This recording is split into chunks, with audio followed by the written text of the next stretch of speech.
Dzień dobry. O, jak mnie dobrze słychać. Good afternoon, ladies and gentlemen. Szanowni Państwo, I dla believe you zmiany can teraz hear me prezentacja well. w języku polskim. Ladies and gentlemen, this presentation W will zeszłym roku be miałem in slajdy Polish. po angielsku, Last mówiłem year po polsku. I had Teraz slides się in English, zastanawiałem, I czy nie spoke mieć slajdów po Polish. polsku i mówić po angielsku. Now I was thinking about having slides in Polish and speaking English to you, but I have an impression that there are very few guests from abroad left among us, so I'm going to speak Polish. I have this brief presentation which is a response to this avalanche of regulation on cybersecurity that we currently have. What can we do to deal with it? Może dwa słowa o kontekście na początku. Let me draw the context for you. Why do you have all these regulations? Well, I'm sure that all of you are interested in cybersecurity or you are involved professionally in cybersecurity, especially that I can recognize some of you. So you know that the number of attacks is growing and it's growing exponentially. Now, according to FBI, well, every year it publishes reports on what is happening in the United States. Well, in Poland currently the situation is even more interesting than in the United States, but you can see that the bars are growing, the numbers are growing, and last Cybersec I also presented the report and we saw that the maximum loss would be at the level of $18.7 billion. Currently, the report speaks about 37.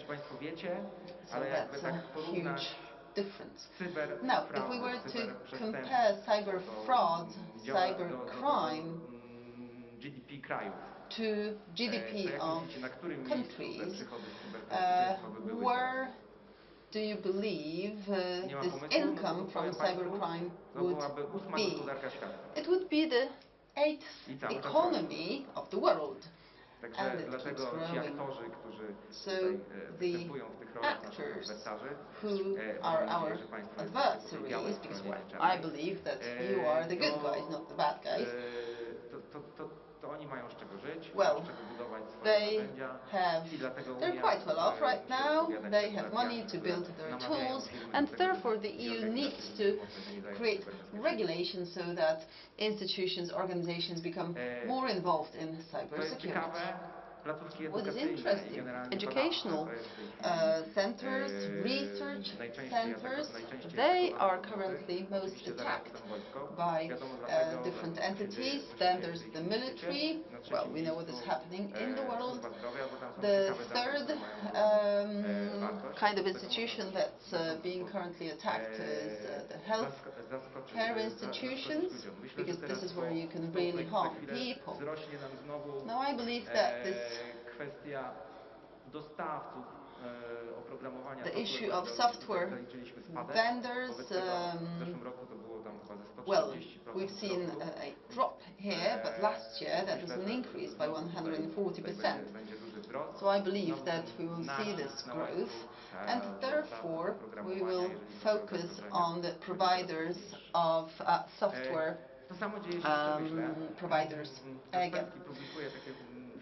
The same thing is happening in the industry. Kaspersky publishes very interesting reports with this regard, because people of the industry usually don't say that something happened to them.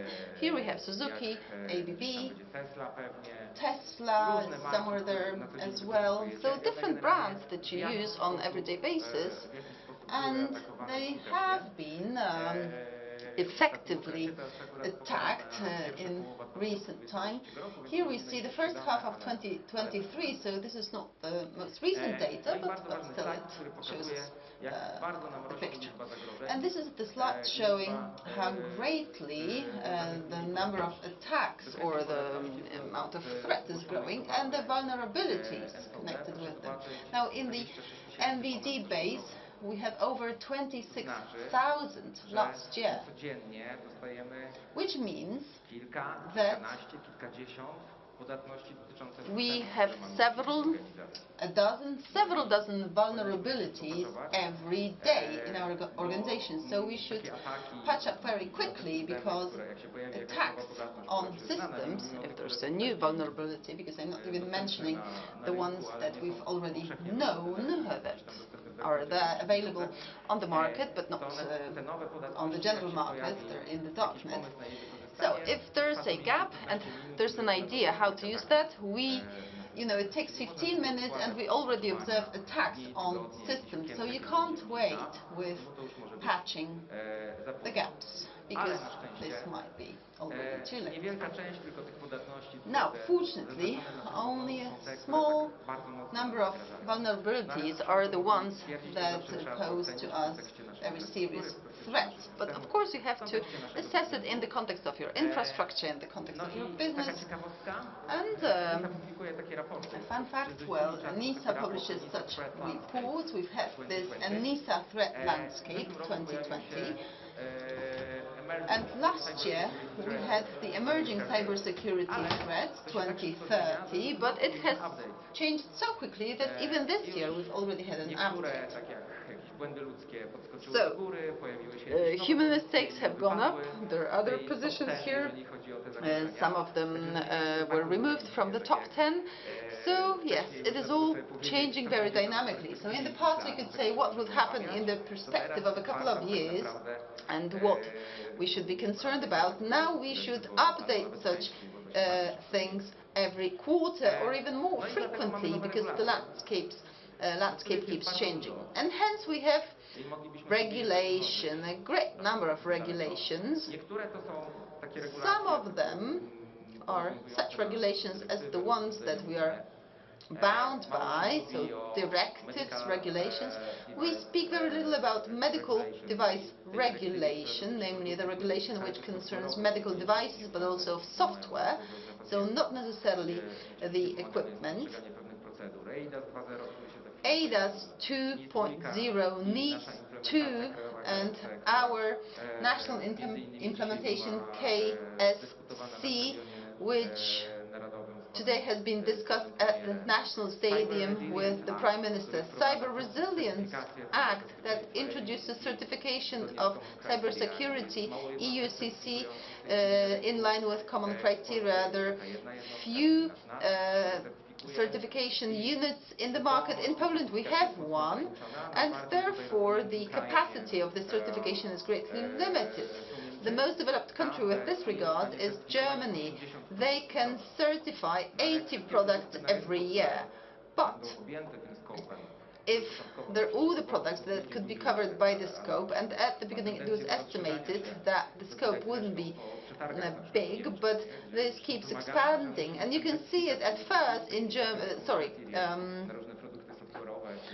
you can see it in Germany that now they require more and more certificates for different devices, for example when it comes to public procurement, and then it will turn out that half of the products have to be certified, and Germany, they can provide 80 certificates a year, and then it will turn out that our products can't be sold abroad because a certificate is required and the waiting line is 7 years. Of course, then a fund will come to us which can get certificates more quickly and will buy us for some small money. Now, we also have DORA, AI Act, and for those who collaborate with the US or who have customers or owners in the US, well, Cybersecurity Framework 2.0, well, it appeared this year it has some requirements and focuses on the change. And also there are private standards such as Stillsec, for example, for the automotive industry. And now, when we think about all these regulations that concern us, and when we put them to different people, allocate them to different people and responsibilities in our organizations, it will turn out that we will have silos responsible for separate things, that we will get chaos in our organization and won't be able to respond effectively to the threats. And instead of greater order, we'll have this greater chaos related to these different silos that we have in our organizations, and the silos between which there's no communication and that have opposite interests when it comes to cybersecurity. So I encourage you that you integrate all these areas. And of course, it's not that just the legal department can deal with them, can bring us something in a box, or that the IT department can do it on their own. No, there must be collaboration, because we need to know what we want to protect, how we have to protect it, and so on. So this comprehensive approach is something we need, this architecture of our security, how we want to build it, with what blocks, what will be the division of responsibility. And now, risk or threat analysis, threat modeling, or cybersecurity threat modeling. Well, because it's difficult to protect yourself if you don't really know what threats are. Sometimes we buy product services, but we don't really know how they operate, what functions are implemented in these products, but we believe we are safe. But, well, this is not how it works. We need to keep working, we need to refresh what is happening, update things, then build protections, and then verify whether our protections are actually effective. Maybe our business has changed, now we're somewhere else. Something isn't important to us anymore. I have this example from one of the European companies for which we used to work, and they use this quite popular HR system. And when we started digging in, it turned out that they didn't know who the owner of the system was, because depending on which IP you used, different information was displayed. We didn't know where the information was. Sometimes this information was contradictory. There were some telephone numbers that didn't work, and when we took some things into account, well, now they are thinking about a new supplier, although, you know, well, very many different brands have used this solution, but if you start analyzing it, you realize you don't really know what that is. So it must be some nice address in India, where it's all operating. Now, important actions related to building awareness. Without conscious employees, we are unable to act. And this awareness has to be built as a top-down approach, so from the sea level or above sea level.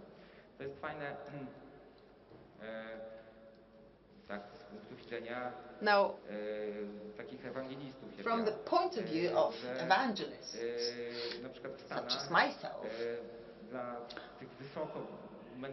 in the United States, for the senior managers responsible for big companies, there are fines in the form of social work because they didn't make sure that the company was secure in terms of cybersecurity.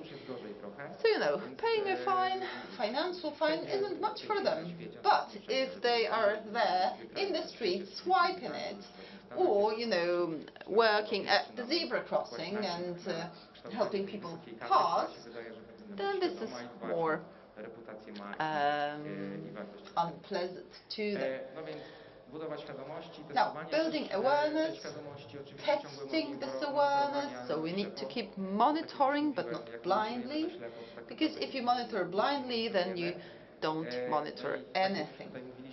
And as it was said here yesterday during the panel, buying a SOC service doesn't mean anything. Okay, so you don't talk to the supplier because you've just bought the service. That means mistakes, because that's this illusionary security. And now, being prepared to incidents. Legally, when it comes to evidence, securing evidence, and so on. These are things you need to do ahead of time. Now, a couple of words about us. Stillsec has existed since 2015. We are 100% Polish capital. We have several dozen certificates, different ISO certificates as well. Not all of them are on this slide. And what's interesting, we have learned in real recent time to provide services which are neutral to the environment. So we can calculate CO2 in our services supply chain. This is what we've been taught by our foreign customers. So yes, our service is zero-emission service. We provide outsourcing, tests of compliance. These are the basic services that we provide. And it's a slide that sums up our portfolio of services. You can visit our stand, the one with the flipper. Iron Maiden, this is the same flipper we have every year, so do visit us. Thank you.